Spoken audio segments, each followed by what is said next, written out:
কয়েকদিনে টানা ভারী বৃষ্টিপাত ও উজান থেকে নেমে আসা পাহাড়ি ঢলে কুড়িগ্রামের প্রধান প্রধান নদ নদীর পানি দ্রুত বৃদ্ধি পাচ্ছে। এতে জেলা নিম্নাঞ্চল প্লাবিত হয়ে দেখা দিয়েছে চরম বন্যা ও ফসলহানির আশঙ্কা। বন্যার সার্বিক পরিস্থিতির খবর জানাতে এই মুহূর্তে কুড়িগ্রাম থেকে যোগ দিচ্ছেন প্রতিনিধি রাশিদুল রাশেদ। রাশিদুল, নদীর পানি বাড়ার কারণে নিম্নাঞ্চলের কৃষিজমি ও ফসলের কি ধরনের ক্ষয়ক্ষতি হচ্ছে? পানিবন্দী যারা মানুষ রয়েছেন তাদেরকে সহায়তায় স্থানীয় প্রশাসন কি কোনো উদ্যোগ নিয়েছে কি?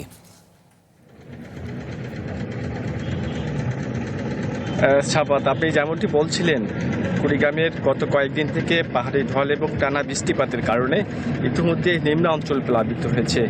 বিশেষ করে আজকে সকাল 6টা থেকে এখন পর্যন্ত তথা বিকাল 3টা পর্যন্ত পানি উন্নয়ন বোর্ডের তথ্য মতে কুড়িগ্রামের ব্রহ্মপুত্র নদে 4 সেন্টিমিটার পানি বৃদ্ধি পেয়ে বিপদসীমার 52 সেন্টিমিটার নিচ দিয়ে প্রবাহিত হচ্ছে। এছাড়া ধলা নদীর পানি সকাল থেকে আমরা দেখেছি 7 সেন্টিমিটার বৃদ্ধি পেয়েছে, বিপদসীমার 78 সেন্টিমিটার নিচ দিয়ে প্রবাহিত হচ্ছে। এছাড়াও বিশেষ করে যদি আপনাকে বলি যে কুড়িগ্রামের যে প্রধান যে নদ নদী আছে, বিশেষ করে ব্রহ্মপুত্র, ধল্লা, তিস্তা এবং দুধকুমোর, আজকে কিন্তু সকাল থেকে তিস্তা নদীর পানি 15 সেন্টিমিটার কমেছে এবং সেই সাথে দুধকুমোর নদের পানিও কমেছে আমরা দেখেছি।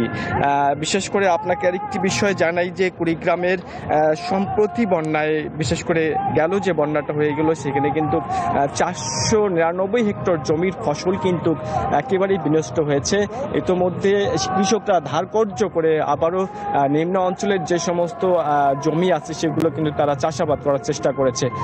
আমরা দেখেছি সেখানকার কৃষকরা বিশেষ করে 500 টাকায় মজুরি দিয়ে এবং সেই সাথে যে সেখানকার যে বীজ আছে সেই আমন বীজ, সেই আমন বীজ কিন্তু স্থানীয় হাট বাজারে কিনে তারা অনেক কষ্ট করে তারা আসলে সেই পরিস্থিতির মধ্যেই তারা চারা রোপণ করেছে। কিন্তু সম্প্রতি আজকের যে পানি বৃদ্ধি এবং সেই সাথে পানি উন্নয়ন বোর্ডের আজকের কিন্তু একটি বিশেষ করে সতর্ক বার্তা তারা জারি করেছে। তারা বলছে যে আগামী 72 ঘন্টার মধ্যে কুড়িগ্রামের প্রধান নদ নদীগুলোতে প্রধান যে নদ নদীগুলো আছে সেখানে কিন্তু পানি বৃদ্ধি অব্যাহত থাকবে। এতে সমতলে পানি বৃদ্ধি পেয়ে নিম্ন অঞ্চল প্লাবিত হবে।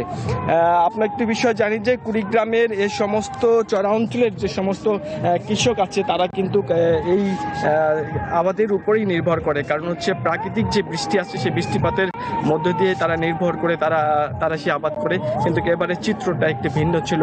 গত কয়েকদিনের টানা খরা ছিল, রোদ থাকার কারণে তারা আসলে শ্যালো মেশিন চালিত মোটর দিয়ে তারা আসলে তারা আবাদগুলো করে। পানি উন্নয়ন বলছে যে ভয়ের কোনো কারণ নেই, পানি দ্রুত বৃদ্ধি কমে যাবে এমনটি বলছেন।